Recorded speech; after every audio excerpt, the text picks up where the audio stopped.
요한계시록 우리 10장 말씀 우리 찾으셨으면 우리 천천히 1절부터 마지막 11절까지 우리 함께 읽어보겠습니다.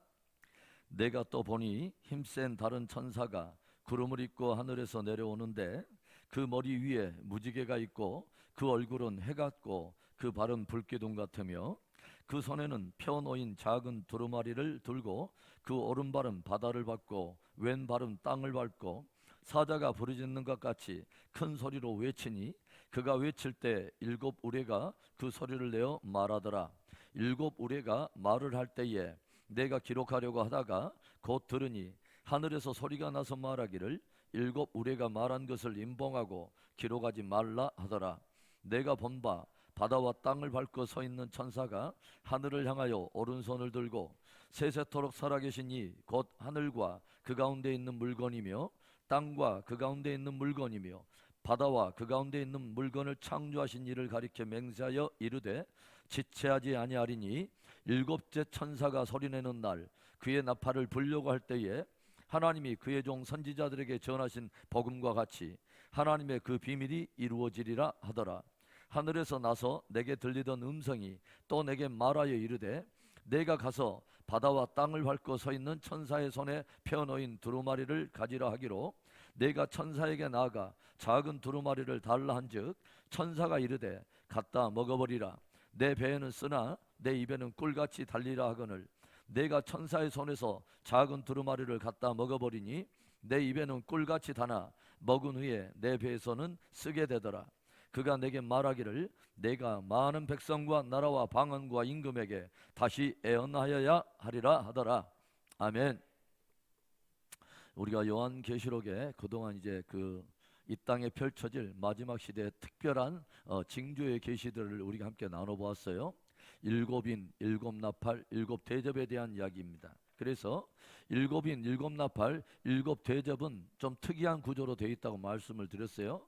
그래서 일곱인의 이렇게 쭉 구성을 보면 여섯 번째 인까지 쭉 띄어지다가 마지막 일곱 번째를 뗀다고 하는 의미는 일곱 번째 자체가 무엇을 의미한다고 말했죠? 일곱 나팔을 그 안에 담고 있다. 그러니까 일곱째 인은 곧 무엇을 이야기하냐면 일곱 나팔을 의미하고 있다. 그런데 일곱 나팔을 또다시 불기 시작하는데 여섯 번째 나팔이 불고 마지막 일곱 번째 나팔이 불려지면 이 일곱 번째 나팔은 또 무엇을 담고 있다고요? 일곱 대접을 담고 있다. 그래서 일곱 대접.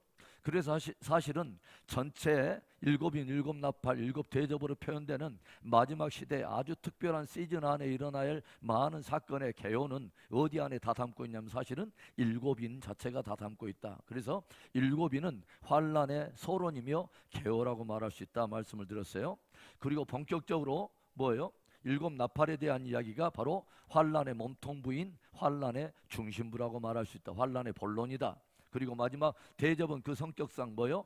쏟아 부어버리는 환란의 결론부에 대한 이야기다. 그래서 제가 여러분과 함께 이 사도 요한이 보았던 일곱인 일곱 나팔 일곱 대접의 이야기를 예수님께서 마태복음 24장에 예수님이 또 들려주셨던 징조와도 우리가 함께 연결해 보았고 다니엘에게 하나님께서 주셨던 72일에 대한 그 이야기와 함께 여러분과 함께 맞물려서 도표도 그려보았어요.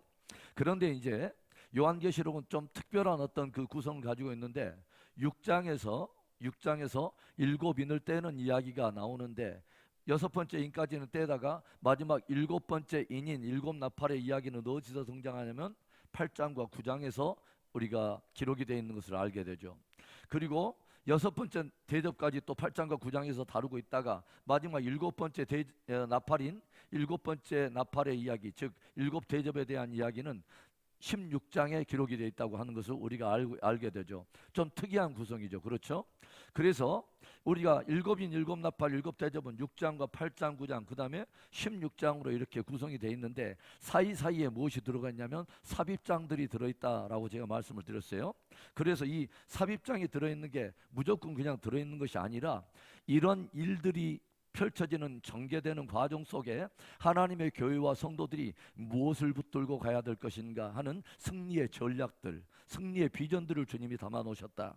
그리고 또 승리한 성도들의 모습을 사이사이에 이렇게 보여줌으로써 미리 보여줌으로 인해서 승리한 성도들이 어떤 영성을 가지고 그런 과정을 통과해 가는가를 우리에게 힌트와 암시를 주는 그런 많은 이야기가 그 안에 담겨 있다라고 말씀을 드렸어요.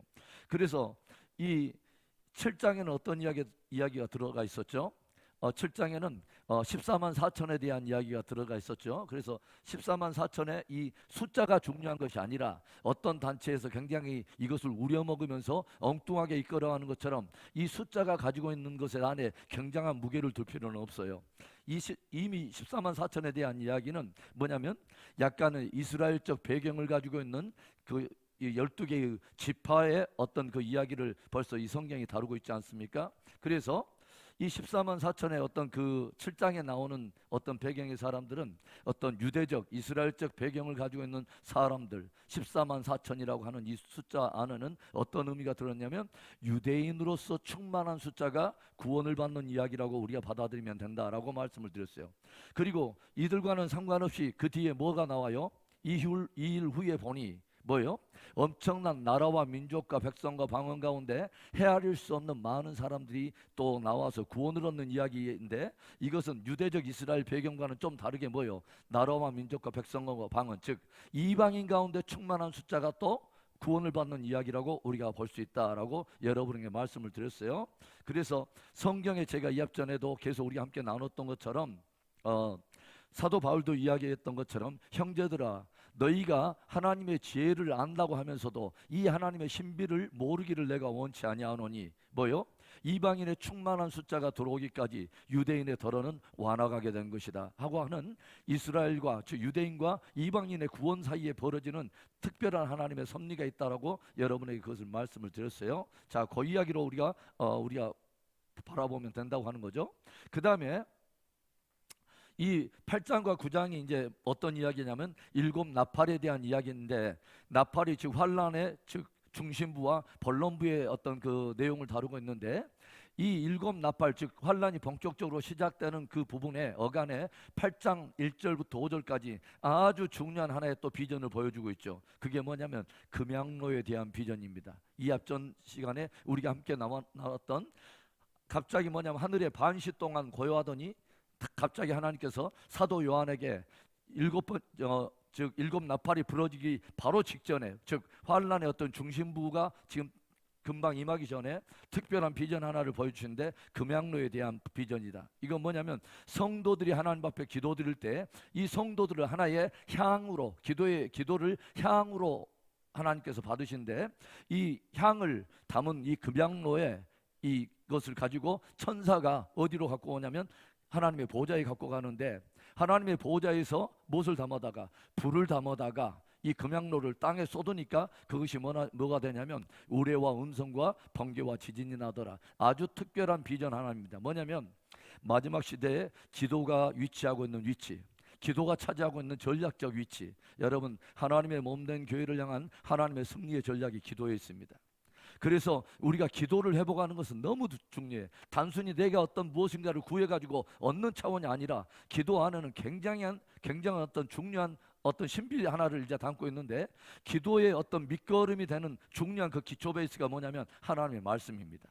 무엇을 붙들고 기도할 것인가? 그래서 우리가 하나님의 말씀을 붙들고 우리가 기도하기 시작해야 된다고 하는 거죠. 여러분, 내년 제가 그 2022년 그 표를 이렇게 두고 조용히 새벽에 기도하다가 갑자기 어떤 말씀이 이렇게 쭉 다가오기 시작하냐면, 내년에는 온 성도들이 하나님의 말씀을 붙들고 그거 위에 기초를 세우는 귀한 한 해가 되었으면 좋겠다는 그런 감동이 왔어요. 그래서 우리가 다른 어떤 신앙생활도 굉장히 중요하지만 우리의 모든 신앙생활의 한 중심에는 하나님의 말씀이 있어야 됩니다. 그렇죠. 그리고 특별히 우리가 더 아주 중요한 시대, 마지막 시대의 어떤 그 진입에 들어가는 이 시점에서는 무엇보다도 중요한 것이 뭐냐면 하나님의 진리 위에 굳게 서는 것입니다. 왜냐하면 제가 여러 번 강조하지만 마지막 시대가 진리 전쟁의 시대이기 때문에 그렇습니다. 각 사람이 가지고 있는 복음과 진리의 영역 안에서 굉장한 유혹과 핍박과 거대한 어떤 물사들이 압박으로 다가오기 시작할 거라고 하는 거죠. 그러니까 성경을 여러분 조용히 보시면 태초의 에덴 동산 안에서부터 시작된 전쟁이 어떤 전쟁이냐면 바로 진리 전쟁이었다고 하는 것을 우리가 알게 되잖아요. 하나님의 말씀을 진리로 받았는데 이 진리를 받은 하나님의 백성들이 그것을 진리로 확신하지 못했을 때 어떤 일이 일어나게 되는가 하는 것들을, 그 위기를 보여주는 게 에덴 동산에서 들려주는 아담과 하와가 겪었던 그런 하나의 어떤 비참한 역사라고 하는 것이죠. 끝까지 바로 그러한 것이 너무 중요하다고 하는 것이죠. 그래서 이 말씀이 너무 중요하다. 그리고 조용히 보면요, 항상 어떤 시대나 어떤 인생들이 엉뚱하게 살아가다가도 항상 이 세대가 다시 주님 앞에 돌아가려고 하면, 다시 회개의 역사에서 다시 주님 앞에 서게 되려면 어디에서부터 다시 부흥이 시작되냐면, 내가 진짜 하나님의 말씀을 진리로 붙들기 시작할 때부터 부흥이 일어납니다. 항상 부흥은 하나님의 말씀으로부터 일어나는 거예요. 우리들이 하나님의 말씀 앞에 내 영혼을 조명하고 신앙을 돌아볼 때 회개의 역사가 일어나고 하나님께 전심으로 돌이켜가면서 우리 안에 회복이 일어난다고 하는 것이죠. 이건 굉장히 중요한 역사이죠. 그러죠? 굉장히 중요한 역사예요. 그래서 내년 표를 뭐라고 말했냐면, 좀 유식하게 우리가 헬라어적인 어떤 라틴어 말로 한다면 뭐냐면 솔라 스크립투라. 그래서 오직 성경으로, 오직 말씀으로, 그래서 오직 말씀으로 돌아가자, 말씀으로 우리가 승부를 걸자라는 그런 의미에서 표를 내년에 그렇게 정했어요. 자, 그래서 이제 기도에 대한 그 비전이 너무도 중요하다라고 이제 8장에서 소두에서 딱 이렇게 보여줬어요. 저와 여러분이 나의 기도 생활을 감검해 보면서 하나님의 말씀을 붙들고 우리가 기도하는 훈련을 받기 시작해요. 하나님의 말씀을 붙들고 하나님의 말씀과 내가 대화하면서 기도하는 훈련들이 있으면 굉장히 좋습니다. 여러분, 말씀을 붙들고 기도하기 시작하면요, 따로 말씀을 암송하지 않아도 그 기도가 내 말씀의 그 기도 속에서 하나님 말씀이 이어져요. 그래서 너무 좋은 거죠. 자, 이제 오늘의 이야기는 뭐냐면 8장과 9장과 16장 이 사이에서, 즉 이때는 지금 어떤 시기적으로 말한다면 6번째 나팔까지 끝나고 마지막 7번째 나팔은 마지막 환란의 결론부죠. 그렇죠?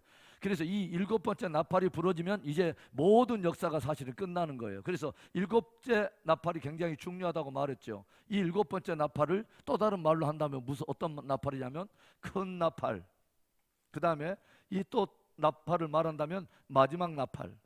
그래서 성경에 보면은 이런 단어들이 굉장히 중요한 단어로 등장하죠. 큰 나팔, 7번째 나팔, 마지막 나팔. 이것이 불리우면 어떤 일이 일어난다고요? 하나님께서 선지자들 통해서 말씀하신 모든 하나님의 비밀들이 다 완성이 됩니다. 그리고 이 나팔, 7번째 나팔, 큰 나팔, 마지막 나팔이 불면서는 어떤 일이 일어나냐면 이 땅의 주권이 바뀝니다. 왜? 7번째 나팔이 불려지면서 예수님이 강림하시기 때문에 그렇습니다. 그리고 예수님의 강림은 어떤 사건과 관련이 있냐면 성도들의 첫 번째 부활과 관계가 있다. 그래서 이 나팔이 굉장히 중요하다. 그래서 환란의 이 결론부 바로 앞서서 8장과 9장과 16장 사이에는 거대한 삽입장들이 있는데 하나하나마다 굉장히 우리 성도들에게 영성을 도전하는 굉장히 중요한 주제를 다루고 있다고 하는 것입니다. 그 첫 번째 주제가 뭐냐면 10장입니다. 작은 책을 두루마리를 먹어버리라 하는 놀라운 음성을 듣는다고 하는 거죠. 자, 10장에 이제 보겠습니다. 봐보세요. 어떤 것을 우리가 보냐면 절점에 내가 또 보니, 요한계시록 안에는 본다라고 하는 이 단어가 57번이나 등장하는데 굉장히 중요한 단어입니다. 마지막 시대는 비전의 싸움이에요. 보느냐 안 보느냐가 굉장히 중요한데, 저와 여러분이 봐야 될 것은 사도 요한이 봤던 것을 똑같이 우리가 믿음으로 보는 것입니다. 할렐루야. 그래서 내가 또 보니 무엇을 봐냐면 힘센 천사 하나가 구름을 입고 하늘에서 내려오는데 머리에 무지개가 있고 그 얼굴에 해가 있고 그 발은 불기둥 같은데 그 손에 무엇을 가지고 있냐면 펴놓은 작은 두루마리를 가지고 있습니다. 그리고 그 두루마리를 가지고 있으면서 무엇을 하냐면 오른발로는 바다를 밟고 왼발로는 땅을 밟고 있습니다. 이건 뭐냐면 어떤 것을 상징하냐면, 제가 여러분에게 요한계시록을 처음에 강의하면서 계시를 받는 순서에 대해서 여러분과 함께 나눠본 적이 있어요. 제일 처음에 하나님께서 뭐라 하냐면 예수 그리스도의 계시라. 이는 하나님이 그에게 주사, 누구에게 줬냐면 하나님이 예수 그리스도에게 주사, 그 다음에 그 종 요한에게, 그 종들에게 다 보이시려고, 하나님께서 그 천사를 보내요. 누구에게? 요한에게 보내어 지시한 것이라.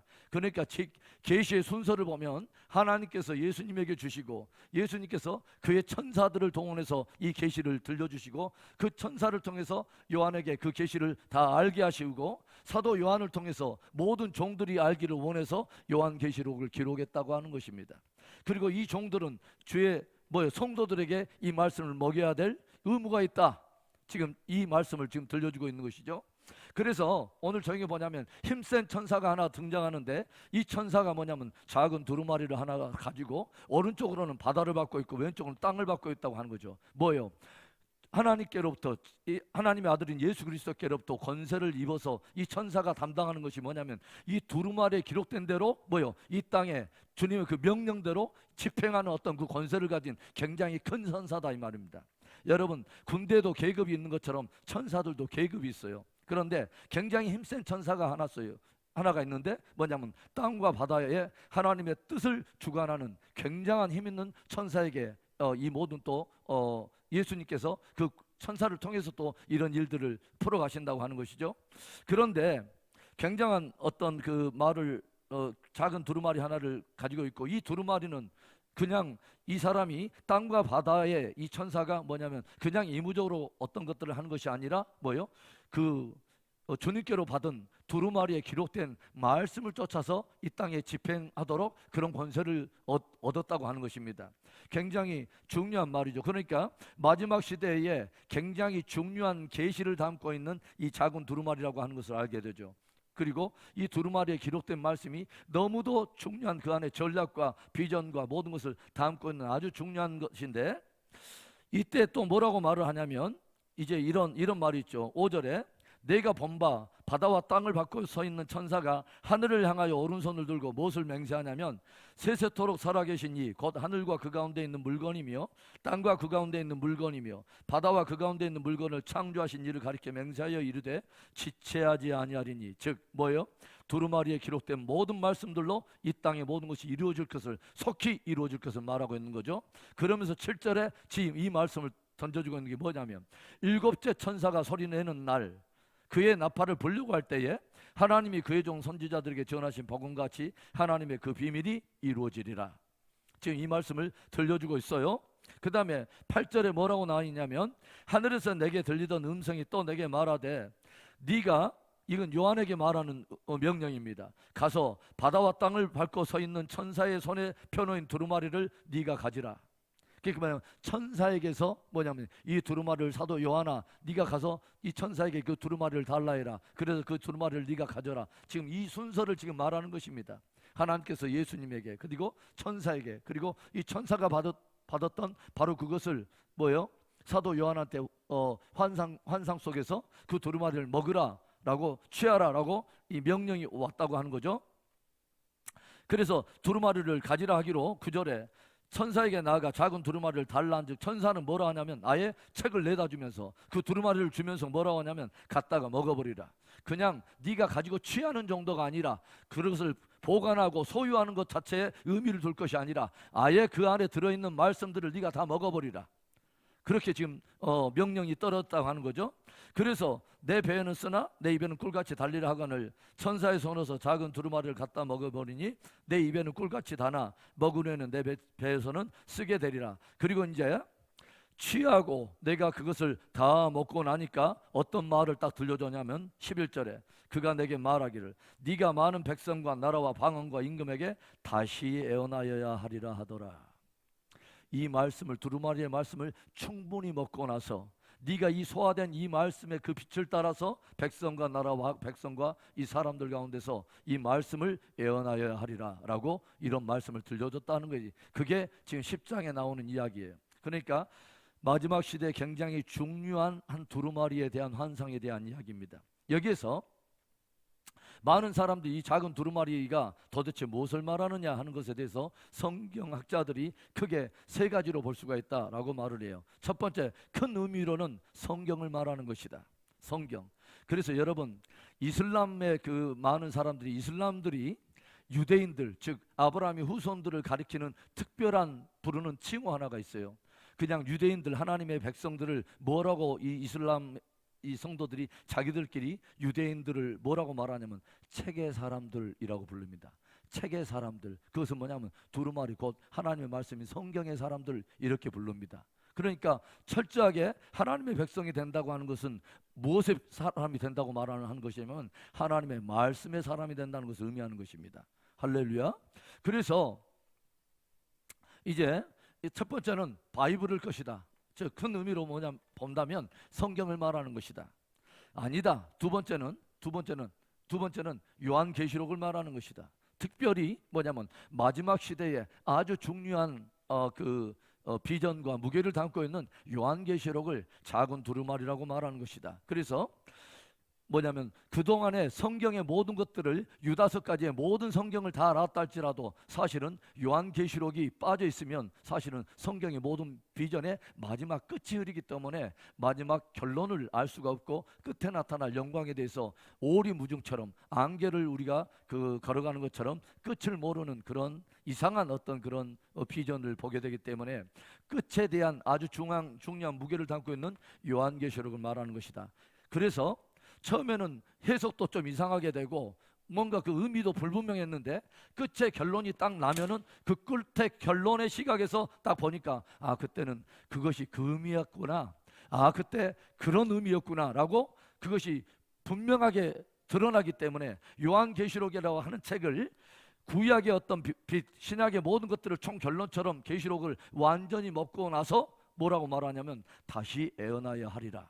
이제는 애언적 시각에 비대서 그 복음을 이렇게 들려주는 그런 것들을 또 이야기할 수 있다라고 그런 또 해석이라고 말할 수 있는 사람도 있어요. 그 다음에 세 번째, 아니다. 그걸 또 더 좁게 본다면 지금 이 이야기다. 뭐냐면 여섯 번째와 일곱 번째 나팔 사이에, 즉 마지막 나팔이 불려지기 전에 바로 그 삽입장 안에 들어가 있는 굉장히 중요한 그 마지막 시대에 일곱 번째 나팔이 불려지기 전에 여섯 번째와 일곱 번째 나팔 사이에, 즉 9장과 16장 사이에 굉장히 중요한 이야기를 담고 있는 바로 요 부분에 대한 이야기이다. 요 부분의 이야기, 그 작은 두루마리는 그것을 말할 것이다. 그렇게 해석하는 사람들도 있어요. 자, 제가 여러분들에게 그런 견해가 있다고 하는 것을 지금 말씀해 드리는 거예요. 자, 그러면 여러분 왜 이 작은 두루마리를 반드시 먹으라 했을까? 여러분, 비록 분량이나 어떤 뇌관상으로 볼 때는 작은 책처럼 보이지만 이 안에 굉장한 무궁한 진리의 보고가 들어가 있고 성도들의 승리의 전략의 모든 것들이 그 안에 담겨 있기 때문에 이 두루마리가 너무 중요하다고 하는 것이죠. 주님이 먹으라고 하면은 우리는 먹어야 돼요. 그렇죠. 취하라면 취하고 또 먹으라면 먹고 다시 애어내야 하리라 하면 그 말씀을 우리가 먹고 우리가 애어내야 된다고 하는 것이죠. 그래서 여러분 요한계시록 안에서만 조용히 보면은 굉장히 우리가 마지막 세도도 제가 진리 싸움이라고 제가 말했는데 요한계시록의 첫 번째 복이 무엇이었습니까? 요한계시록 1장 3절의 말씀에 보세요. 자, 여러분 그 유인물에 보면 제가 기록해 놨습니다. 1장 3절 함께 있습니다. 시작. 이 예언의 말씀을 읽는 자와 듣는 자와 그 가운데 기록한 것을 지키는 자는 복이 있나니 때가 가까움이라. 여러분, 때가 가까울수록 우리가 무게를 두고 읽어야 될 책이 있습니다. 바로 요한계시록이라고 하는 책입니다. 왜 이 요한계시록이 복이 있냐? 왜 이것을 읽어도 복이 있고 듣기만 해도 복이 있고 그 가운데 기록된 것을 지키는 자가 진짜 복이 있냐? 때가 가깝기 때문이라는 거예요. 여러분, 마지막 때가 되면 될수록 우리가 열어가면서 읽어야 될 책이 요한계시록이라고 하는 책입니다. 할렐루야. 자, 그래서 요한계시록에 복이 있다. 그 다음에 여러분 이 요한계시록 12장 11절에 한번 봐봅시다. 12장 11절에 12장에서는 이제 제가 여러 번 이 말씀을 제가 찾았었는데 12장 11절 우리 함께 읽습니다. 시작. 또 우리 형제들이 어린 양의 피와 자기들이 증언하는 말씀으로써 그를 이겼으니 그들은 죽기까지 자기들의 생명을 아끼지 아니하였도다. 12절에는 영적 전투의 한 모형을 보여줘요. 그렇죠? 해를 입고 있는 한 여인과 그 다음에 누가 나오냐면 일곱 뿔을 가지고 있는 큰 용에 대한 그래서 영적 전투의 치열한 모형을 보여주는 가운데 그 전쟁에서 승리한 형제들의 모습을 보여줍니다. 그런데 그 형제들이 무엇을 붙들고 이겼느냐? 12장 11절에 어린 양의 피와 자기들의 증언하는 말씀으로 이겼다는 것입니다. 할렐루야. 그래서 이 증언되는 하나님의 말씀을 단순한 지식이 아니라 뭐냐면 그 말씀을 생명처럼 붙들고 그것을 붙들고 그 말씀을 통해서 이겼다고 하는 것이죠. 너무도 중요한 것이죠. 자, 그러면 저희 보면 이 사도 요한도 보면 사도 요한이 왜 반모라고 하는 섬에 유배가 됐어요? 사도 요한이 그것을 자기 스스로 왜 반모에 유배되어서 고난을 당하게 됐는가를 직접 증언한 내용이 1장 9절에 있어요. 자, 1장 9절 갑시다. 1장 9절에 함께 읽습니다. 또 시작. 나 요한은 너희의 형제요 예수의 환난과 나라와 참음에 동참하는 자라. 그 다음에 하나님의 말씀과 예수를 증언하였으므로 말미암아 반모라는 섬에 있었더니, 그러니까 사도 요한이 반모라는 섬에 유배되어 있었던 이유는 하나님의 말씀과 예수의 증언 때문에 유배되어 있다고 하는 것이죠. 우리 성도들이 유일하게 고난받는 이유는 뭐냐면 하나님의 말씀과 예수에 대한 복음 때문인 것입니다. 할렐루야. 그래서 이것 때문에 유배를 되었었는데, 그 다음에 또 다른 성경 구절을 보면은 여러분 이합전에 5번째 인을 뗄 때 어떤 광경이 보였냐면 순교한 자들의 영혼이 하나님 앞에 우리의 피를 좀 갚아주십시오 라고 제단 앞에서 하나님께 호소하는 장면이 기록되어 있었습니다. 그러면 우리가 한번 또 직접 찾아가 봅시다. 6장 9절 6장 9절에 이런 말씀이 있죠. 5째 인을 떼실 때 내가 보니, 또 그 다음에 뭐라고 나오냐면 하나님의 말씀과 그들이 가진 증거로 말미암아 죽임을 당한 영혼들이 제단 아래에 있어서, 뭐냐면 이 순교자들도 역시 뭐냐면 궁극적으로 저들이 생명까지 놓아서 증인으로 살아갈 수밖에 없었던 그 유일한 근거, 저들의 믿음을 끝까지 붙들고 있었던 것은 어떤 것에 대한 믿음이었냐면 하나님의 말씀과 뭐요? 자기들이 가진 증거로 말미암아 순교를 당하게 돼 있다고 하는 것입니다.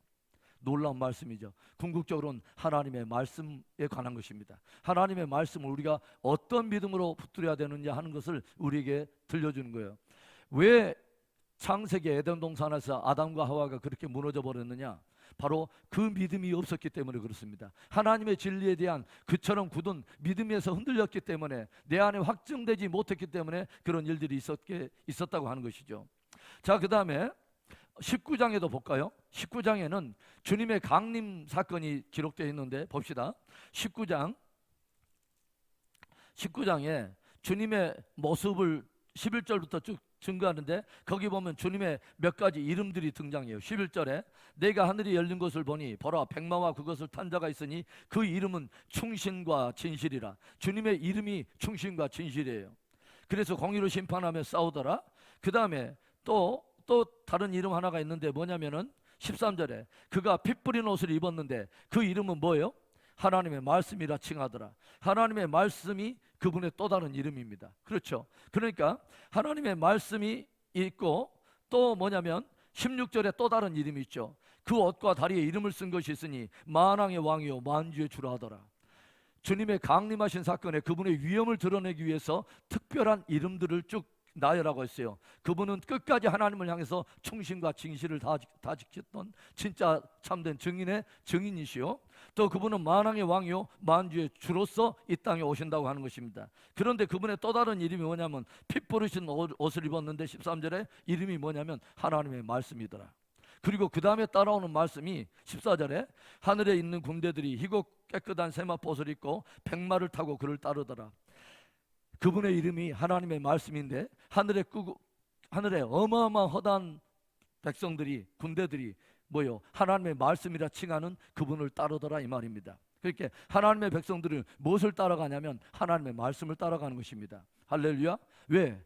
예수님이 육체를 입고 이 땅에 오신 하나님의 말씀이에요. 말씀이 육체를 입고 이 땅 가운데 오신 바로 그분이 예수님이라고 하는 것이죠. 자, 그래서 그런 말씀이 또 기록되어 있고, 여러분 요한계시록을 딱 다 끝나고 나서 계시록의 마지막 경고가 어떤 것에 대한 경고인지 아세요? 하나님의 말씀에 대한 경고입니다. 자, 마지막 22장 봅시다. 22장에 18절과 19절의 말씀을 보겠습니다. 마지막 22장 18절 19절에 내가 이 두루마리의 애언의 말씀을 듣는 모든 사람에게 증언하느니, 즉 이 모든 성경 말씀을 읽는 너희들, 나를 따르며 이 말씀을 진리처럼 붙들고 나를 따라오는 자들에게 주님께서 증언한다는 거죠. 뭐예요? 만일 누구든지 이것들 외에 무엇인가를 더하면 하나님이 두루마리에 기록된 재앙들을 그에게 더하실 것이요, 만일 누구든지 이 두루마리 예언의 말씀에서 제하여 버리면 하나님이 두루마리에 기록된 생명나무와 및 거룩한 성에 참여함을 제하여 버리라. 여러분, 마지막 세대는 진리와 연합해야 합니다. 하나님의 말씀에 생명처럼 걸고 우리가 하나님의 말씀을 결론처럼 우리가 붙들고 가야 됩니다. 성경이 가는 만큼 가고 성경이 멈춘 데서 멈추고 우리가 하나님의 말씀 그대로의 믿음을 갖는 은혜가 있기를 축원합니다. 그 말씀이 그 사람이 복이 있다는 거예요, 여러분. 그래서 이 두루마리의 말씀이 얼마나 중요하다는 것을 저와 여러분이 이제 알게 된다고 하는 것이죠. 자, 그러면 여러분 어떤 것을 이제 보냐면 2번 주제로 우리가 방금 이제 넘어갑시다. 여러분, 작은 두루마리를 먹어버리라고 이 천사가 사도 요한에게 증거를 하죠. 여러분, 우리가 성경에 대한 이야기를 할 때도 사도 요한이 사도 누구예요? 바울이 디모데에게 성경을 도전했던 우리가 구절이 있습니다. 디모데후서 3장을 우리가 찾아봅시다. 디모데후서 3장, 똑같은 문맥들입니다. 디모데후서 3장에는 그 말씀이 나오기 전에 결론처럼 사도 바울이 디모데에게 그것을 권면하기 전에 그 배경이 어떻게 시작하냐면 3장 1절에 너는 이것을 알라. 뭐라고 하냐면 말세에 고통하는 때가 이르니, 그러니까 마지막 때에 고통하는 때를 염두에 두고 지금 이 말씀을 전하고 있다고 하는 거죠. 그런데 말세에 고통하는 때가 어떤 일들이 일어납니까? 많은 사회적 현상, 관계적 현상, 이런 많은 일들이 일어나요. 그러죠? 자기 사랑하고 돈 사랑하고 쾌락 사랑하고, 그 다음에 무엇인가 뭐냐면 배도하며 반역하며 무엇인가 절제하지 못하며 강포하며 엄청난 어떤 도덕적인 타락과 이런 것들이 어떤 수위를 넘어서 이전에 이런 일들이 있었는가 할 정도로 엄청난 상상할 수 없는 그런 많은 죄악들이 강포해 줄 것을 말하고 있는 것이죠. 그래서 이런 일들이 쭉 나오면서 그 마지막 시대 사람들 사이에는 이런 일들이 자연스러워질 거라고 하는 거죠. 13절에 악한 사람들과 속이는 자들은 더욱 악하여져서 속이기도 하고 속기도 안 하니, 뭐니까 모든 사람들 사이에 속고 속이는 일들이 비일비재하다는 것이죠. 그렇죠? 그런데 이 가운데 사도 바울이 디모데에게 이런 권면을 해주죠. 뭐라고 하냐면 너는 배우고 확실한 일에 거하라. 너는 내가 누구에게서 배운 것을 알며 하면서 배우고 확실한 일 가운데 거하라 라고 말해주면서 어떤 이야기를 이제 주제를 담고 있냐면 성경에 대한 이야기를 들려주고 있다고 하는 것입니다. 그러죠. 그러니까 모든 사람들이 악하고 요동하면서 이 세상에 뭐냐면 어떤 말세지말에 일어날 어떤 일들이 시대마다 이런 많은 형상들이 있지만, 그런 일로 인해서 사람들이, 하나님 없는 사람들이 속고 속이는 일들이 많은 일이 일어날 때도 너는 중심을 붙들고 흔들리지 마라. 그리고 무엇만 딱 붙들라고 말하냐면 네가 어려서부터 배웠던 그 성경, 그렇죠? 성경에 기록된 진리의 말씀을 붙들고 그것을 너는 배우고 확실한 일 가운데 거하라. 이것이 사도 바울이 들려주고 싶었던 가장 키워드예요. 아주 중요한 말씀이죠. 그렇죠? 그러니까 무엇을 배우고, 즉 성경을 배우고, 즉 배웠던 하나님의 말씀을 이번에는 무엇을 하라고요? 확신하고 확증해내라 이 말입니다. 네 안에 진짜 결론이 됐는가 확증하라는 것입니다. 머리에 있는 지식을 가슴으로 갖고 와서 진짜 묵상하고 곱씹고 되새김질을 해가지고 이것이 진리구나 하고 확정하라는 것입니다. 그리고 그 확정한 가운데 그 가운데 너의 삶을 두라, 이것을 지금 말하는 것입니다. 이것이 왜 그렇게 중요하냐? 이 일이 안 이루어졌을 때 언제든지 우리도 더불어서 속는 사람이 되기도 하고, 나도 모르게 내가 확정되지 않는 그것을 다른 사람에게 전화 보내면서 남을 나도 모르게 속이는 사람이 된다는 것입니다. 이런 일들이 굉장히 진리에 대한 부분은 너무너무 중요하다. 그래서 하나님의 말씀, 여러분, 우리가 내년도 표로 정한 오직 말씀으로라 하는 이 구절을 생각하면서 여러분, 여호수아가 새로운 리더십이 되잖아요. 그러죠? 모세가 죽고 난 뒤에 여호수아가 새로운 리더십으로 세움을 받았을 때 여호수아 안에는 굉장한 두려움들이 있어요. 그래서 주님이 이 여호수아에게 안에 있는 두려움을 인지하시고 이 하나님께서 여호수아에게 계속 뭐라냐면 두려워하지 말라, 담대하라 계속 말씀해줘. 그런데 이 말씀을 들려주고 있는 이 여호수아 안에는 넘어야 될 그 벽들이 몇 개 있는 거예요. 뭐냐면 구관이 명관이라고 모세라고 하는 그 전직 리더십이 너무 백성들 사이에 차지하고 있는 어떤 그 무게가 너무너무 큰 거예요. 이스라엘 이 엄청난 이 대군들을 400년 종살이에서 끌어놔서 이 광야로 끌어와서 지금 요단에 보이는 이 앞에까지 이끌어온 모세라고 하는 리더십이 너무너무 엄청난 리더십이요. 큰 산과 같은 한 리더십이죠. 그렇죠. 그 사람이 비워진 그 광벽을 어떻게 내가 이끌어갈 것이냐 하는 이 새로운 리더십 안에 있는 엄청난 두려움. 그리고 또 뭐가 있겠어요. 이제는 이 모세는 이 광야라고 하는 이 거친 광야를 리더십으로 이끌어왔지만 이제 여호수아는 이제는 강을 건너서 무엇을 해야 돼요? 진짜 실전으로 전쟁을 치러야 된다고요. 거기서 안악 자손들이 있고 철병거로 무정한 엄청난 대적들이 기다리고 있다고 하는 것이죠. 그리고 사람들이 장난 아니에요. 우리가 여러분 관계를 해보면서 여러분들이 많이 생각해보지만 여러분 사람들 대하는 거 쉽습니까? 사람들 대하는 거 이렇게 쉽지 않죠. 그렇죠? 몇 사람만 모여도 그 안에서 갈등과 분쟁이 일어나요. 그런데 200만을 이끌고 지금 여기까지 왔어요. 그러면 여호수아 안에 엄청난 200만의 사람들을 하나님의 그 약속된 땅에 가가지고 저들에게 기업을 분배해 줘야 된다고 하는 이 엄청난 사명을 가지고 있는 여호수아 안에는 엄청난 거예요, 이 과제가. 그런데 하나님께서 다른 것 하나도 말씀하지 않아요. 여호수아에게 들려준 핵심과 같은 말은 딱 한마디였어요. 우리 여호수아 1장 8절 찾아갑시다. 여호수아 1장 8절. 저는 이 말씀을 내년 1년에 우리가 시시때때로 묵상하면서 우리가 이 말씀을 붙들고 기도하기를 원해요. 자, 여호수아 1장 8절의 말씀에 찾으셨어요? 자, 1장 8절. 자, 1장 8절만 딱 하나 읽읍시다. 시작. 이 율법책을 내 입에서 떠나지 말게 하며 주야로 그것을 묵상하여 그 안에 기록한 대로 다 지켜 행하라. 그리하면 내 길이 평탄하게 될 것이며 내가 형통하리라.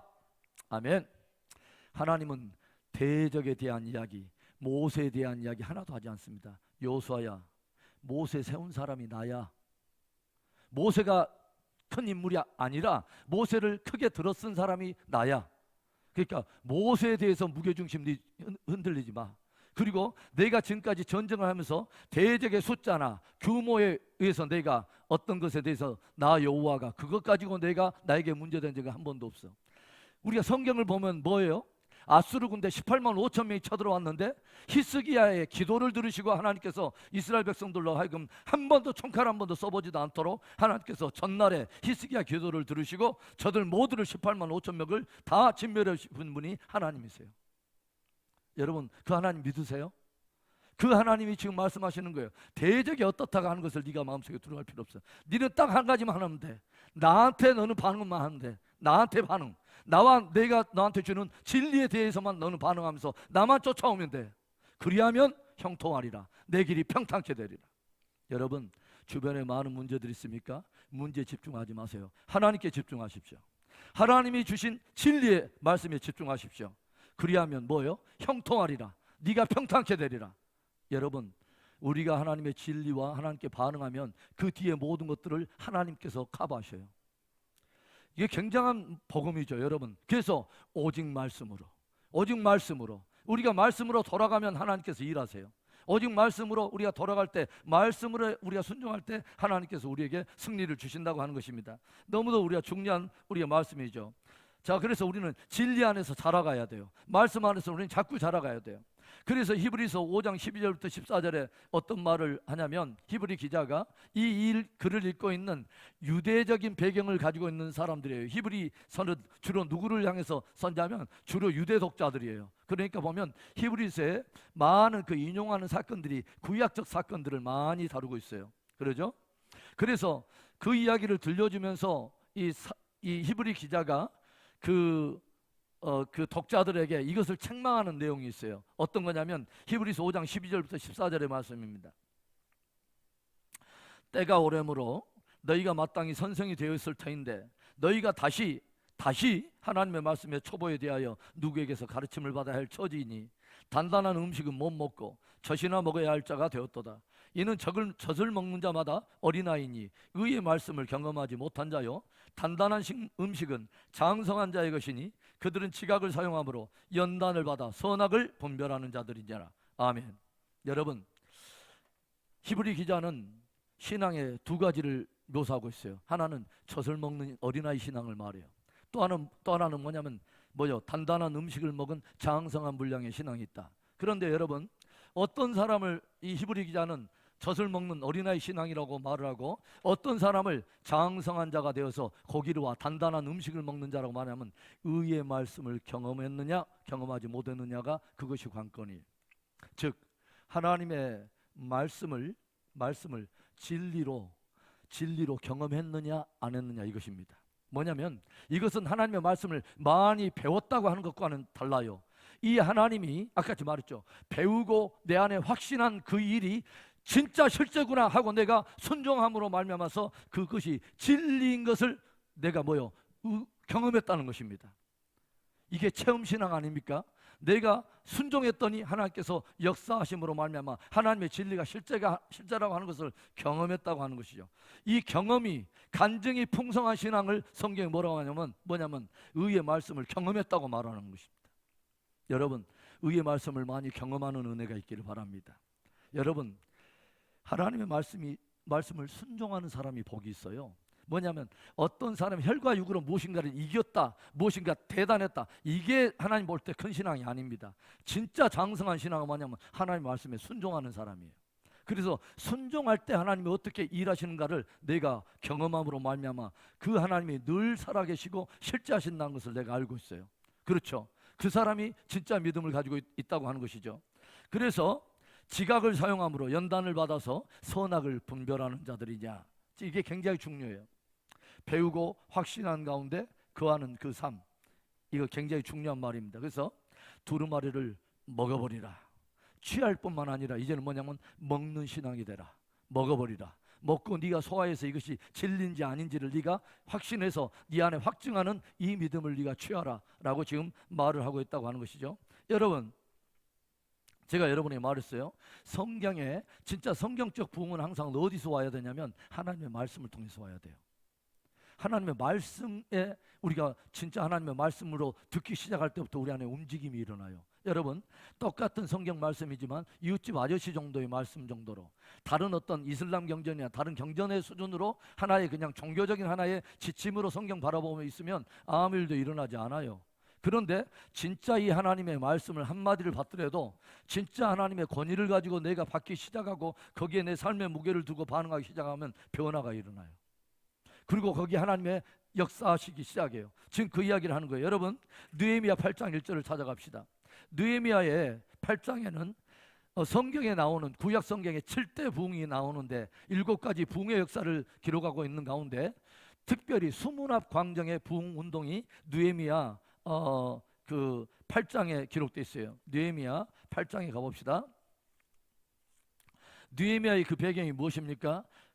지금 포로기에서 일부 하나님의 백성들이 예루살렘에 돌아가지고 성전을 재건하는 일이 이루어지죠. 그렇죠? 그래서 성전을 재건하고 또 그다음에 느헤미야가 가가지고 또 무엇을 해요? 성벽도 재건합니다. 그런데 이 8장의 사건은 뭐냐면 성전도 재건되고 이렇게 외형적인 어떤 경건의 터전이라 할 수 있는 성전도 재건되고 어떤 건물들도 보수했는데 뭐냐면 진짜 부흥이 오지 않는 거예요. 진짜 참된 어떤 것들이 더 하나의 무엇인가가 와야 되는 거예요. 그게 뭐냐면 각 사람 안에 일어난 심령 부흥이 일어나야 되는 거죠. 심령 성전이 재건돼야 된다고 하는 거죠. 그런데 그 심령 재건, 즉 참된 신앙의 부흥이 어디서부터 왔느냐? 이 사건부터 일어납니다. 8장 1절에 이스라엘 자손이 자기들의 성읍에 거주하였더니 7째 달에 이르러 모든 백성이 일제히 수문합 광장에 모여서 학사인 에스라에게 무엇인가를 부탁합니다. 여호와께서 이스라엘에게 명령하신 무엇을 가져오라고? 모세의 율법책을 좀 가져오라고. 율법책, 율법책 갖고 오라는 것입니다. 모세가 하나님께로 받았던 그 율법책을 좀 갖고 와달라고 모든 이스라엘 백성들이 지금 간절히 사모하고 있는 거예요. 그렇죠? 돌아온 바벨론 포로에서 돌아온 하나님의 백성들이 성전도 재건되고 다 지어놨는데 마지막으로 지금 요구하고 있는 거냐면 율법책을 좀 갖고 와서 들려주려는 거죠. 그렇죠? 그러면서 어떤 일이 일어나는가 우리 한번 봅시다. 자, 그래 해가지고 일곱째 달 초하루에 제사장 에스라가 율법책을 가지고 회중앞 남자나 여자나 알아들을 만한 모든 사람 앞에 이르러서 수문학 광장에서 새벽부터 종오까지 엄청난 시간이죠. 적어도 미니멈 한 8시간 9시간을 남자나 여자나 알아들을 만한 모든 사람 앞에서 율법책을 읽었습니다. 그 율법책을 쭉 읽어줬습니다. 그러자 깨닫는 사람도 있고 깨닫지 못한 사람들도 있었지 않겠어요? 5절에 봅시다. 에스라가 모든 백성 위에 서서 그들 목전에 책을 펴니 책을 펼 때 모든 백성이 일어나더라.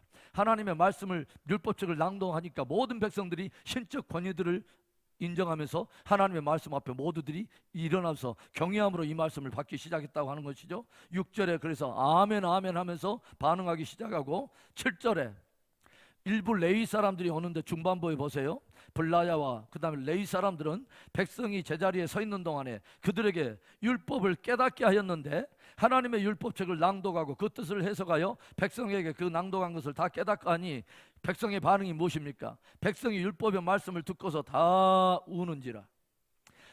이 말씀을 통해서 말씀을 제쳐에 듣기 시작했는데 듣는 말씀을 레위 사람들이 풀어주기 시작하면서 하나님의 말씀이 다가오기 시작하면서 저들 안에 변화가 일어나는데 회개가 터지기 시작했다고 하는 것이죠. 엄청난 회개가 터지기 시작하고 이 하나님의 백성들 안에 엄청난 이 회개가 터지기 시작하고 그 다음에는 저들 안에는 진짜 참된 기쁨이 또 역사하기 시작했다는 거죠. 12절에 모든 백성이 곧 가서 먹고 마시며 나누어 주고 크게 즐거워하니 이는 그들이 그 들려준 말을 밝히 알미라. 하나님의 말씀을 깨닫기 시작하면서 저들 안에 진짜 영적인 기쁨들이 이제 또 넘치기 시작했다고 하는 것이죠.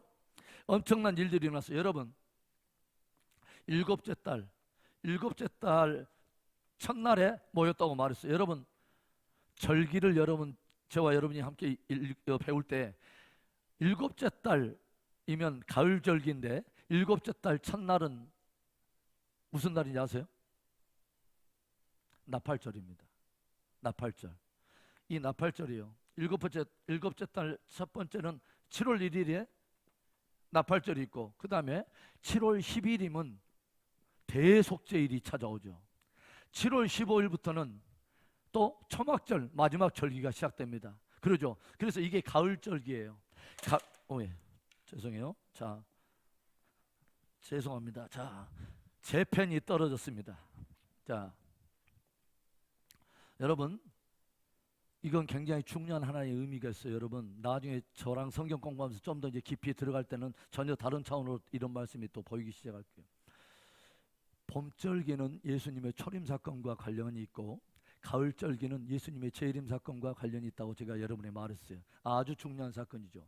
나팔절이 들어있어요. 7 나팔을 붓는 나팔절의 절기들이 있어요. 그렇죠. 이런 일들이 있어요. 그 다음에 나팔절이 부는 것은 뭐냐면 대속죄일이 가까이 오고 있다는 것을 나팔을 불면서 사람들한테 알려요. 대속죄일이 다가오고 있다. 여러분, 대속죄일은 핵심은 뭐예요? 대제사장이 뭐예요? 모든 민족의 죄를 지고 지성소에 한번 들어갔다가 죄를 속죄받고 난 뒤에 이스라엘 백성들 앞에 나타나는 거예요. 그래서 지성소에 들어간 대제사장이 백성들 앞에 다시 나타나느냐 안 나타나느냐가 관건이에요. 뭐냐면 안 나타나고 그 안에서 죽어버렸다. 그러면 이 속죄에 대한 확증도 없고 아무것도 아니에요. 그런데 지성소에 들어갔던 대제사장이 백성들 앞에서 나타났다. 그럼 뭐예요? 우리의 죄가 완전히 하나님 앞에 사유함을 받았다고 하는 죄에 대한 확증의 사건이 일어난다고 하는 거죠. 그리고 저들 안에 기쁨이 터지면서 저들이 무엇의 절기로 들어가냐면 초막절의 절기로 들어가는 거예요. 장막절. 이게 뭐냐면 이스라엘 백성들의 회개 운동과 더불어서 대제사장이 우리 가운데 다시 나타난다. 대제사장이신 주님께서 하늘로부터 하늘 지성소에서로부터 백성들에게 나타나는 바로 그날에 뭐요? 하나님의 백성들에게 가장 최고의 축제가 벌어지는 거죠. 왜냐하면 첫째 부활에 참여함으로 인해서 모든 구속받은 하나님의 백성들도 우리도 역시 뭐요? 하나님의 의로움에 우리가 참여했다고 하는 나의 의로움에 대한 확증의 사건이 일어난다고 하는 것이죠. 할렐루야. 그리고 그 대제사장과 더불어서 모든 하나님의 백성들이 어디에 들어가면 영원한 초막, 영원한 장막에 들어간다는 거죠. 이것이 하나의 모형처럼 마지막 절기 안에 담겨있는 아주 신비한 메시지가 있다고 여러분에게 말씀을 드렸어요. 자, 그래서 지금 나팔이 불기 시작해가지고 이스라엘 백성들이 뭐요? 7월 1일부터 이 말씀에 대해서 이제 뭐요? 깨달음의 은혜가 있었는데 이 부흥회가 언제까지 가는가 우리 한번 봐봅시다. 말씀이 들려지기 시작하니까 저들에게 엄청난 일들이 일어나죠. 그렇죠? 그래서 이때 이 에스라가 무엇을 명령하냐면 초막절에 대한 이야기를 저들에게 명령을 하죠. 잠시 후면 이제 초막절이 다가오게 된다 하고 13절부터 쭉 초막절을 지킬 것을 말을 하고 18절에 봐봅시다. 18절에 첫날부터 끝날까지 날마다 하나님의 율법책을 낭독하고 무리가 이래 동안 절기를 지키고 18째 날에 규례를 따라 성회를 열었느냐. 뭐냐면 초막절까지 이 집회가 계속되고 뭐냐면 초막절 절기 7일 동안의 절기를 지키고 8째 날도 계속 뭐냐면 이 일들을 계속 했다고 하는 것이죠. 그 다음에 9절에 봐보세요. 그달 29날에 이제는 뭐냐면 29날 그러니까 24일째예요. 24일째 이스라엘 자손이 다 모여 이제는 뭐하냐면 금식하며 굵은 베옷을 입고 티끌을 무릅쓰고 저들 안에 이제 어떤 열매들이 일어날까요? 모든 이방 사람들과 절규하고 서로 자기의 죄와 조상들의 허물을 잡아가고 이날에 낮 4분의 1은 제자리에서 서서 그 하나님 여호와의 율법책을 낭독하고 낮 4분의 1은 죄를 잡아가요 그들의 하나님 여호와께 경배하는데 그게 뭐냐면 계속 하나님의 말씀의 잔치가 쭉 벌어지면서 저들에게 구체적인 회개가 일어나기 시작하고 뭐요? 내가 배우고 확신한 그 말씀을 따라서 뭐냐면 버릴 것 버리고 취할 것 취하면서 열매를 맺어가는 이런 일들이 벌어진다고 하는 것이죠. 그리고 이것으로 인해서 거기에 모인 모든 무리들이 우리가 하나님 앞에 다시 한번 언약을 갱신하자 해가지고 모인 무리들이 다 서명해가지고 봉인을 합니다. 즉 언약을 갱신하는 사건이 일어났는데 그게 이제 9장 마지막 절에 기록되어 있는 말씀이에요. 우리가 이 모든 일로 말미암아 이제 견고한 언약을 세워 기록하고 우리의 방백들과 레위 사람들과 제사장들이 다 임봉하나이다 하였느니라. 그러니까 하나님의 말씀을 받고 우리가 앞으로는 이것을 지키겠습니다. 이거 하지 않겠습니다. 다시 한번 언약을 갱신한 다음에 모든 그것에 참여한 사람들이 자기의 이름을 해가지고 하나님 앞에 임봉해서 언약을 갱신했다는 이야기예요. 그리고 10장에 그 임봉한 사람들의 리스트에 이름들이 쭉 나오는 이야기입니다. 구약에 나오는 대부흥 중에 하나가 수분학 광장의 부흥인데 이 엄청난 부흥이 어떤 사건부터 시작됐다고요? 모든 백성들이 함께 모여서 일제히 무엇 하나를 초대하냐면 우리 가운데 모세의 율법책을 좀 가져다 달라 해가지고 하나님의 말씀을 읽기 시작하면서 이 일이 일어났다고 하는 것입니다. 2022년에 이 위대한 부흥이 저와 여러분의 삶 속에 있기를 일어나기를 축원합니다. 그뿐만이 아니라 여러분 어디를 봐보셨냐면 열왕기하 22장 봐보세요. 열왕기하 22장. 자 이제 서서히 정리합시다. 열왕기하 22장에 구약의 7가지 부흥 중에 또 하나의 부흥이 또 하나 있냐면 어떤 부흥이냐면 요시야 때 일어났던 부흥입니다.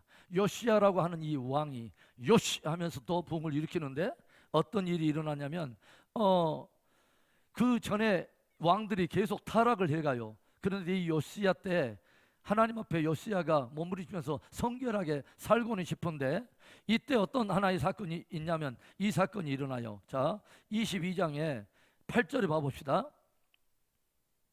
대제사장 hil기야가 서기관 사반에게 이르되 내가 여호와의 성전에서 율법책을 발견하였노라 하고 hil기야가 그 책을 사반에게 주니 사반이 읽으니라. 어떤 사건이냐면 대제사장 hil기야가 뭐냐면 여호와의 성전에 들어가서 청소하고 뭐 수리하다가 무엇을 발견했냐면 율법책을 발견했습니다. 율법책을 발견해가지고 이것을 서기관한테 주니까 서기관 사반이 이걸 가지고 누구 앞에서 갖고 가냐면 왕 앞에 갖고 와서 그 성경을 읽어줘요. 율법책을 읽어줘요. 딱 읽어주니까 어떤 일들이 벌어지냐면 자 11절에 왕이 율법책의 말을 듣자 곧 뭐예요? 옷을 찢으니라. 왕부터 회개가 일어납니다. 그리고 이 왕이 무엇을 명령하냐면 이 땅에 있는 모든 그동안 세워졌던 바알과 아세라상을 다 제거할 것을 명령하고 유월절을 다시 지키고 초막절을 다시 지키고 흩어졌던 모든 잘못된 그러니까 하나님께로부터 흩어졌던 모든 하나님의 백성들을 다시 돌이키게 하는 어마어마한 부흥이 일어납니다. 이게 구약의 7가지 부흥 중에 하나인데 뭐 때문에 일어났다고요? 율법책을 발견하기 시작하면서 하나님의 말씀을 신적 권위의 말씀으로 듣기 시작하면서 왕부터 옷을 찢기 시작했다고 하는 것입니다. 항상 성경에 나타난 하나님의 부흥은 말씀에서부터 옵니다. 여러분, 중세 1000년의 캐톨릭의 잘못된 어둠의 역사를 뚫고 종교 개혁자들은 다른 것을 외치지 않고 하나를 외칩니다. 뭐요? 솔라 스크립투라. 말씀으로 돌아가자. 말씀으로 돌아가자. 왜냐하면 말씀에 대한 우리의 자세에서 소망이 있습니다. 거기에서 우리에 대한 자세를 보고 믿음의 태도를 보고 하나님이 역사하십니다. 이게 굉장히 중요하다고 하는 거죠. 저는 내년에 다른 거 필요 없어요. 다른 어떤 거 필요 없어요. 하나님의 말씀을 먼저 붙드는 위대한 부흥이 우리 안에서 시작되기를 원합니다. 자, 그래서 이제 이렇게 하나님의 말씀을 우리가 붙들기 시작할 때 어떤 역사가 일어나는데, 계시록에도 다름이 아니라 계시록 22장의 마지막에 보면은 봅시다. 마지막 6번째, 7번째 복이 무엇으로 끝나는가를 봅시다. 22장에. 자, 6번째 복입니다. 계시록에 나타난 첫 번째 복은 1장 3절에 이 예언의 말씀을 읽는 자, 듣는 자, 그 가운데 기록한 것을 지키는 자가 복이 있다 라고 첫 번째부터 시작했던 복이, 6번째 복은 22장 7절에 뭐라고 나옵니까? 보라, 내가 속히 오리니. 속히 오리니 주의 제 이름을 앞두고 복이 있는 자가 누구냐? 이 두루마리의 예언의 말씀을 지키는 자는 복이 있으리라. 아멘. 그리고 마지막 축복 무엇이냐? 14절에 자기 두루마리를 빠는 자들은 복이 있으니 이는 그들이 생명나무에 나아가며 문들을 통하여 성에 들어갈 권세를 받으리 함이라. 아멘. 그러니까 복은, 축복은 뭐냐? 성경적인 복은 무엇을 말하냐면 하나님의 말씀이 내 안에 진짜 하나님의 진리의 말씀으로 들어오기 시작하면서 그 말씀을 통해서 내가 옷을 바꾸기 시작하는 것입니다. 옷은 성경에 항상 무엇과 관계가 있다고 말했냐면 행위, 그렇죠. 행위를 바꾸는 것입니다. 구체적인 실질적인 열매를 맺는 것입니다. 의의 말씀을 배우고 확신할 뿐만 아니라 의의 말씀을 경험하는 것입니다. 순종함으로 말미암아 구체적인 회개의 열매를 맺는 자가 복이 있다는 것입니다. 이때는 액면 그대로 그것이 복이 되겠죠. 회개하라, 천국이 가까웠느니라. 여러분, 회개하는 삶이 복이 있습니다. 하나님의 말씀을 매일처럼 보고 내 영혼과 내 삶을 새롭게 보고 영혼의 거울인 하나님의 말씀을 보고 내 삶을 고쳐 우리가 올바른 열매를 맺는 사람이 복이 있다고 하는 것입니다. 자, 그래서 이제 예언의 말씀을 취하라, 그 다음에 먹으라 해서 먹었습니다. 그럼 먹은 사람이 이제 무엇을 하겠어요? 자기 안에 진리가 된 그 말씀을 무엇을 합니까? 두루마리를 예언하라.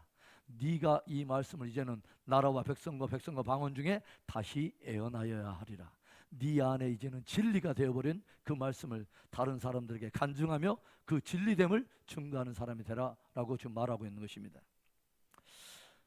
저는 여러분에게 제일로 마지막 한 센텐스를 소개하고 싶어요. 마지막 제일로 유인물에 제일로 마지막 이제 한 구절 읽고 끝냅시다. 읽습니다. 시작. 말씀으로 기도하고 말씀으로 예언하고 말씀으로 선포하라. 여러분, 말씀을 붙들고 기도하는 훈련을 해볼 수 있기를 바라요. 그 다음에 말씀을 있는 그대로 우리가 예언을 하는 것입니다. 그리고 말씀을 선포하는 것입니다. 여러분, 우리가 보통 예전에는 테이프 갖고 다녔잖아요. 요즘은 MP3 갖고 다니잖아요. 그렇죠? 애물 말씀으로 본다면 P3 뭐요? Pray, 그 다음에 Prophesy, Proclaim. 그래서 말씀으로 기도하고 말씀으로 예언하고 말씀으로 선포하고, 이 위대한 그 은혜의 회복들이 저와 여러분 안에 있기를 바랍니다. 여러분, 말씀을 먹을 수 있기를 바라요. 두루마리를 먹어버리라 말씀하십니다. 내년도 2022년 이 받은 말씀을 내가 실제적으로 적용하기 위해서, 이 실제적으로 하나님의 말씀을 취하고 먹고 내가 예언하기 위해서 구체적으로 나는 어떤 타임 스케줄 속에 내가 말씀을 훈련할 것인가를 여러분이 분량을 정해서 그걸 실천할 수 있기를 바랍니다. 성경을 필사하고 그 다음에 성경을 내가 또 말씀으로 기도하면서 암송하기도 하고, 정말 어떤 그런 분량을 정해서 말씀을 또 연구하고 또 공부해 가면서 여러분이 의에 대해서는, 말씀에 대해서는 장성한 그런 분량으로 여러분 또 승리할 수 있도록 승리할 수 있기를 주의 이름으로 축원합니다.